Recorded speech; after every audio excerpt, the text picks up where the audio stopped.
How's it going, guys? Oddly Unorthodox here with a game completely different to what I would normally play. Still Total War, but a big 4v4.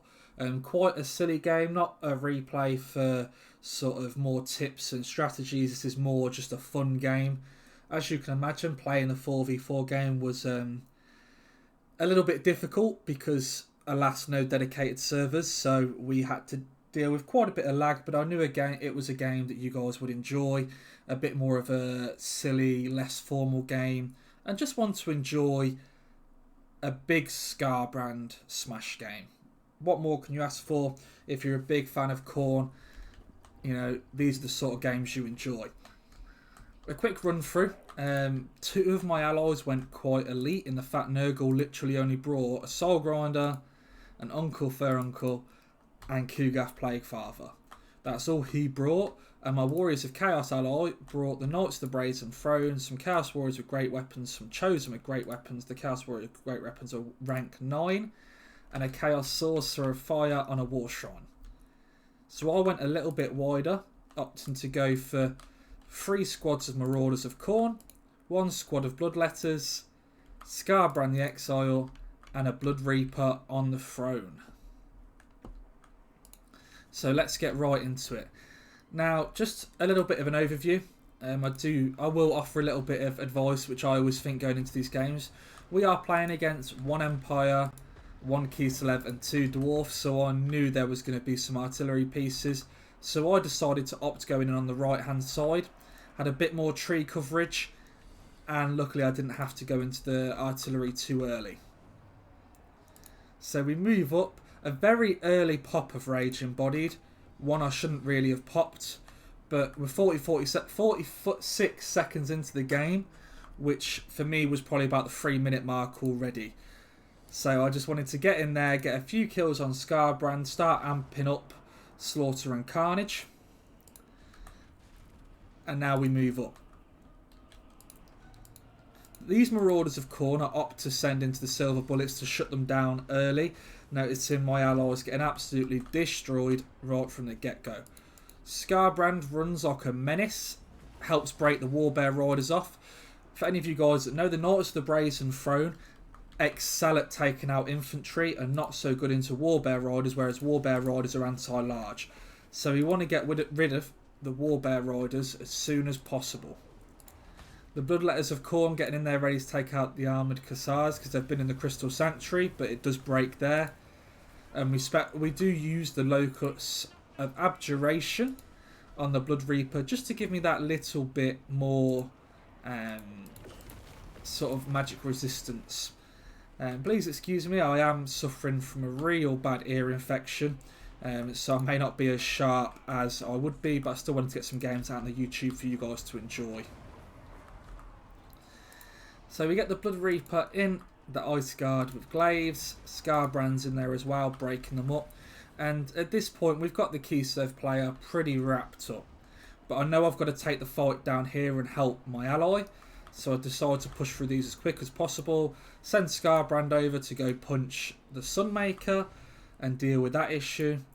Meanwhile, these Marauders we all get caught by the ice sheet, but it's fine. We'll just have to deal with being a bit slower. So the Sunmaker's being taken out here by Scarbrand. You know, the Knights of the Brazen Throne have decided to assist me. And now the Marauders, we've dealt with the Silver Bullets. And now we want these Marauders to get on top of the Iron Drakes.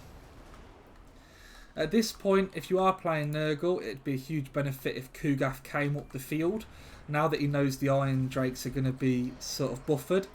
And the artillery is also dealt with. Just to, if you don't know, Kugath and Khorne, Nurgle and Khorne have a real nasty duo in the fact that the big thing that Khorne suffers from is not being able to heal. Whereas if you bring Khorne up and Nurgle up and stop dropping fleshy abundances on top of Scarbrand, it makes him really quite hard to deal with. So we get in here, we're tying up all the main pieces. These Iron Drakes are caught now by the Marauders. Send our Bloodletters down because they've dealt with a fight there. Sigmar's sons are not going to be easy to deal with, especially when Belfsar Gout keeps buffing them and then also debuffing me, but not much can be done. We want to buy time here.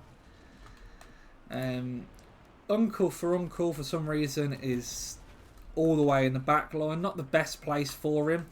He's really good getting in the nitty gritty and healing. We do have a Claw of Nagash, which is obviously weakening and doing the Mortis engine effect. Not really complaining. And at the moment we are just taking the fight. This will probably be the only game released tonight, mainly because I am struggling with this infection to record. But as soon as it is gone, I will get more videos out. The Warbear Riders do manage to come back, just to cause me issues with my bloodletters. Scarbrand has got a giant target painted on his back, but we have done, you know, quite a bit of damage to the Lord, the Miners, the Ice Guard. And now we decide to... really, Nurgle should have been in here a bit earlier than this. Even though Kugath is a primarily ranged Lord, he still packs 550 weapon strength while also poisoning the enemy. Plus access to the buffs he gives, he's quite a menace. But alas, he is deciding to not be incredibly useful, sadly. So we get into a right pit fight. The infested Nurglings, obviously they're a summoned unit. They should be getting in there as much as possible. My vampire ally with Helman Gorst and the Claw of Nagash. Really nice build with the zombies. And then I think he's got some Graveguard peppered about. Plus the Crypt Horrors. Really liked that build. And then we managed to get, just before Scarbrand goes, we do get some damage in. But alas, I sent Scarbrand in there a bit hastily, expecting some Nurgle assistance. But at the end of the day, it is a team game. We don't want to lose the Blood Reaper this early as well. So we're going to use the Blood Reaper to get rid of some of these ranged threats. We'll use them to shake off the silver bullets. We've got our Marauders coming back. Noticing that this guy about to deal with the silver bullets, we send the Marauders over to try and chase off the Ice Guard. The point of me now, if you look at it from a purely subjective view, is I want to get rid of as many ranged pieces as possible, because that's what deals with the Claw of Nagash. If, you know, the silver bullets are able to stand there shooting and the Ice Guard are able to stand there shooting, they'll aim for the Claw of Nagash. And that's not what we really want to happen. The Claw of Nagash at the minute, there's not much that can deal with it. Obviously, minus range fire, which I've already mentioned to you guys. I mean, this Great and Clean one, he just got no value because he's just running around chasing ranged units. He really should be in the thick of it. Dropping his, he's got, what's the name of the ability? Defiling Deluge, which heals him and deals a lot of damage in an AoE around him. And obviously with taking Kugath as well, as I showed you guys, he should be dropping heals on top of him, buffing him, just making him an absolute menace. So he drops a Final Transmutation, which is a nice one, the enemy, catching, you know, 3 big heavy squads in it. What I'd liked to have seen is a reply Fleshy Abundance from Kugath just to try and negate that. The Crypt Horrors are in with the Sigmar Suns. The Great and Clean one again is a miss doing something, and we've sent the Blood Reaper over here to shut off the Quarrelers, make sure they don't come back. We don't want more ranged threats getting into the fight here. This fight at the minute the Claw of Nagash could win. And just to show that, we'll speed it up a little bit. I think we do finally get a Fleshy Abundance here on top of the Claw of Nagash, even though it's at full HP. I'd like to have seen it on the Brazen Throne instead, far off their healing cap. But we have won the day. We're just breaking the Sigmar Suns. And just like that, we do win the 4v4. Let's have a look at some of the value. Blood Reaper 1200, not great, but he did stay alive with a lot of HP. Scarbrand again, didn't really get as much as he should, but at 2200, it's not too bad. The Bloodletters didn't do so well, but the Marauders of Khorne actually, you know, made their value apart from that one. And if we look, we'll go through the whole army of our side and see what really would have done better if the Nurgle player, I was not a massive fan of this build. I always like the Soul Grinders. Once they finish fighting, they should be in the middle in the fight. You know, they're quite strong units. They're not just purely ranged units. Now you look at this Great and Clean one, he's quite an expensive unit and he only got 655 value, and that's because he was constantly chasing round artillery ranged units, which is not a specialty of the Great and Clean one. The Great and Clean one is a slow hulking behemoth that someone did point out in the comments a couple of days ago. They think it should be a bit stronger, and I do agree that it should have a bit more HP. It should never be faster, and it should never be more damaging than what it is at the moment, because it hits like a truck as it is, but it does need more HP, and maybe a little bit more armour or a blanket missile resist buff would be nice. Just increased a bit to negate him being shot out in the open and shot to bits. But this has been oddly unorthodox. Actually, why not? We'll look at the vampire counts as well.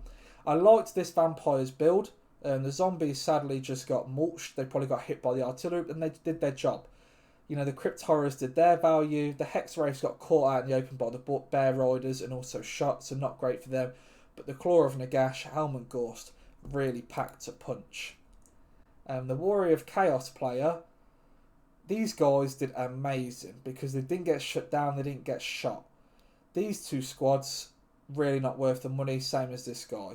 A build I'd like to have seen is keep these guys, get rid of the Chosen, and bring some Marauders, fill out the roster a little bit more, and allow this guy not to get shot off the board straight away. And these guys really excel in the fact that they can constantly run around, hitting different units, hit and running.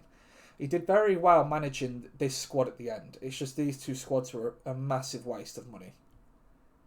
But other than that, this has been oddly unorthodox. If you've enjoyed this, like, comment, subscribe. Let me know what you want to see next. I had a subscriber saying that he'd like to see some 1v1s, so I went and got some 1v1s out there. It's nice for me to know what you guys want to see, and then I can get them out and you guys can enjoy them, hopefully. I enjoy making these videos, and I enjoy that you guys are enjoying watching them. So thank you very much. It's been oddly unorthodox, and I'll catch you on the next one.